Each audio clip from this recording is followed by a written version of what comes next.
Everyone, खमा गणिसा, welcome back to my new blog. आप सभी लोगों का मेरे चैनल में स्वागत है। आई होप फ्रेंड्स आपकी पढ़ाई अच्छे से चल रही होगी, पूरा मन लगाकर पढ़ाई कर रहे होंगे। और 2 दिन मेरे ब्लॉग क्यों नहीं आए, इसकी वजह मैं आपको बताती हूँ। एक्चुअली में 31 मई को मेरा फर्स्ट ग्रेड का पेपर था, जो कि जीके फर्स्ट पेपर था।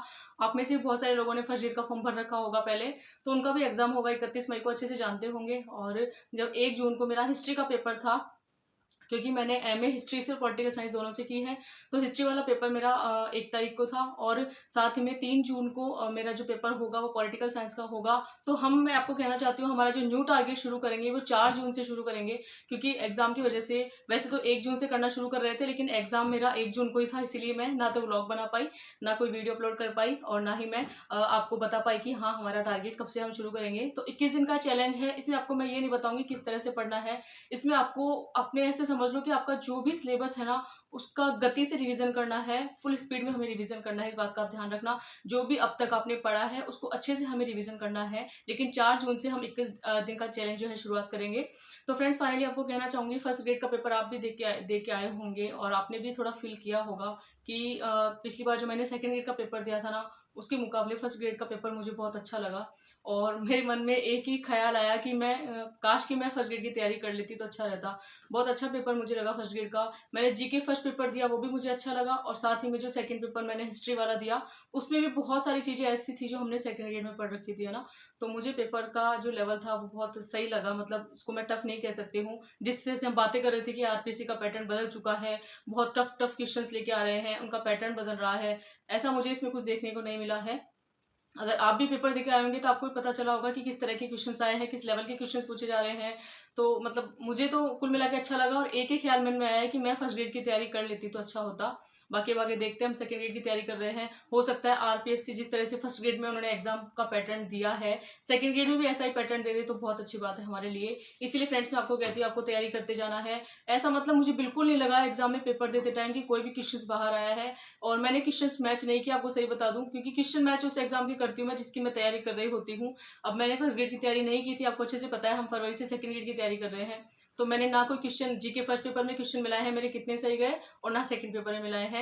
आई होप फ्रेंड्स आपने भी पेपर दिया होगा, और आप भी 2 दिन से बहुत ज़्यादा बिजी होंगे। मैं भी बहुत ज़्यादा बिजी थी, क्योंकि पहले सुबह जल्दी उठ के जाना, घर का काम वगैरह करके फिर वापस आना, फिर आके घर का काम वगैरह करना, तो बहुत ज़्यादा लाइफ बिजी थी। तो मैं 2 दिन मैंने वीडियो ही नहीं बना पाई इसी तरह से, क्योंकि 31 और 1 दोनों को कंटिन्यू पेपर था मेरा। 31 मई को जीके फर्स्ट पेपर था, और हिस्ट्री वाले जो भी हैं जिनके पास में हिस्ट्री सब्जेक्ट है फर्स्ट ग्रेड में, उनका पेपर 1 जून को था ना। तो आप भी कमेंट करके बताना आपको पेपर का लेवल कैसा लगा। अगर आप पेपर देख कर आए हो फर्स्ट ग्रेड का, तो आप मुझे जरूर कमेंट करना कि आरपीएससी ने किस पैटर्न से क्या पूछा है इस बार, और कैसा आपको पेपर का लेवल लगा।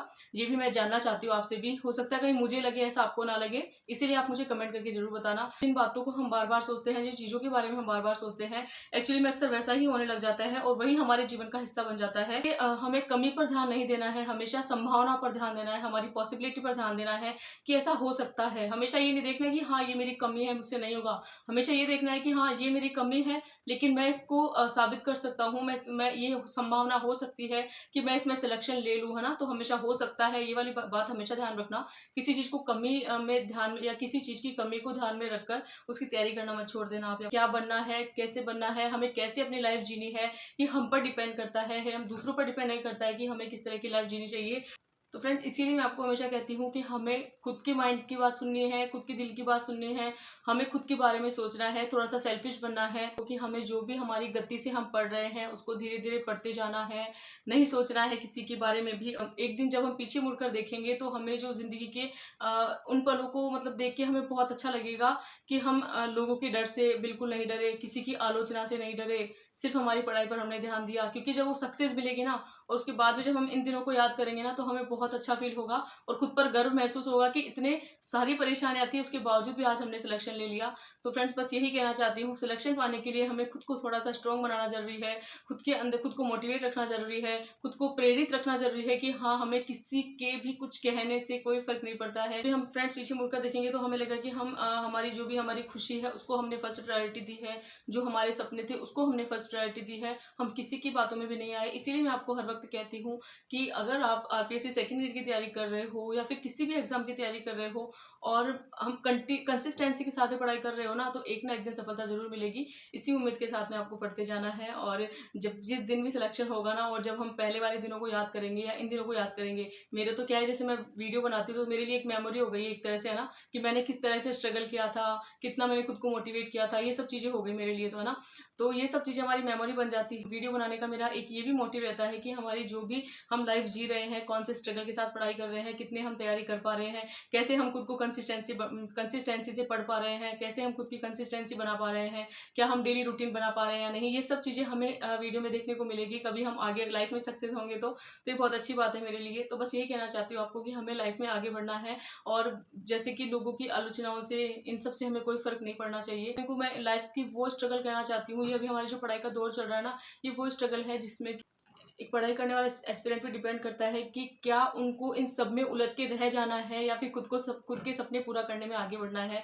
तो ये डिपेंड हम पर करता है, किसी और पर नहीं। इसीलिए मैं आपको हमेशा कहती हूँ, लाइफ में परेशानियां सबकी लाइफ में है, जिंदगी में सभी की में परेशानियां हैं। हर किसी के इंसान की जिंदगी में खुशी नहीं होती है, लेकिन फिर भी उन परेशानियों के बावजूद भी अगर एक एस्पिरेंट, एक स्टूडेंट तैयारी कर रहा है और उनसे अपने आप को बचा कर तैयारी कर रहा है, तो वो अपने आप को धीरे धीरे निखार रहा है। ये बात हमेशा आप ध्यान रखना। तो बस हमें यही करना है। हमारे सामने भी बहुत सारी परेशानियां हैं, बहुत सारी स्ट्रगल वाली लाइफ है, लेकिन फिर भी इन सब के बावजूद भी हमें हमारी मेहनत पर ध्यान देना है, खुद पर ध्यान देना है, खुद के सपनों को पूरा करने में लग जाना है। और जिस तरह का पैटर्न आया ना आरपीएससी का, मुझे रियली बता रही हूँ, मेरे अंदर ना एक ऐसी उम्मीद जगी है कि मुझे लग रहा है कि हम भी, है ना, सिलेक्शन के पास जा सकते हैं।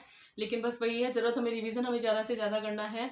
और बहुत ही अच्छा लगा मुझे फर्स्ट ग्रेड का पेपर देखकर। मैं ये नहीं कह रही कि मेरा उसमें सिलेक्शन हो गया, मेरे अच्छे मार्क्स आए हैं, लेकिन मैंने उसके लेवल को देखा ना, आरपीएससी के लेवल को देखकर मुझे बहुत अच्छा लगा।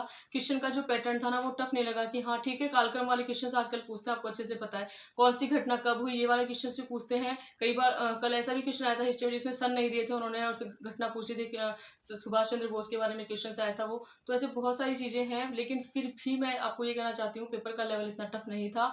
तो आपको तैयारी करते रहना है। और आप में से बहुत सारे एस्पिरेंट ने एग्जाम दिया होगा, आप मुझे कमेंट करके जरूर बताना आपको पेपर का लेवल कैसा लगा। मुझे पेपर का लेवल ठीक लगा। मैं ना उसको आसान कह सकती हूँ ना कठिन कह सकती हूँ ना। बाकी इतने दिन तो हम कठिन कह रहे थे कि आरपीएससी बहुत कठिन पेपर बना रहे हैं। हमारे यूट्यूब पर बहुत सारे हमारे टीचर्स हैं जो हमें इतनी अच्छी अच्छी बातें बताते हैं, वो भी ये कह रहे थे कि हाँ आरपीएससी का टफ बहुत ज़्यादा पैटर्न जो है बदल रहा है, बहुत टफ क्वेश्चन पूछे जा रहे हैं। लेकिन इस बार उनका पैटर्न मुझे बहुत अच्छा लगा। तो फ्रेंड्स, फाइनली आई होप, मैं यही चाहती हूँ कि हाँ हमें हमारी तैयारी करते रहना है बिना किसी पे ध्यान दिए। और हमारा जो न्यू टारगेट है वो 4 जून से शुरू होगा। तब तक आपको जो भी पढ़ना है ना, आप उसे पढ़ते रहिए। और अगर आपका पेपर नहीं है तो आप अपनी तैयारी करते रहिए। मेरा 3 जून को भी पेपर है पॉलिटिकल साइंस का। तो फ्रेंड 3 जून को मेरा पेपर है, और इसके अलावा 4 जून से हम नया टारगेट शुरू करेंगे। 21 दिनों का टारगेट रहेगा वो। पूरे महीने हमें अच्छे से पढ़ना है। हमें जो भी पढ़ा है ना इतने दिन तक, उसको हमें अच्छे से रिवाइज करना है। और मॉडल टेस्ट पेपर कौन से लेके आई हूँ मैं, ये आपको मैं बताऊंगी कल की वीडियो में। तो फ्रेंड्स, आई होप आपको मेरा वीडियो पसंद आया होगा। पसंद आया हो, चैनल पर नए हो तो चैनल को लाइक, शेयर एंड सब्सक्राइब कीजिए। Thanks for watching.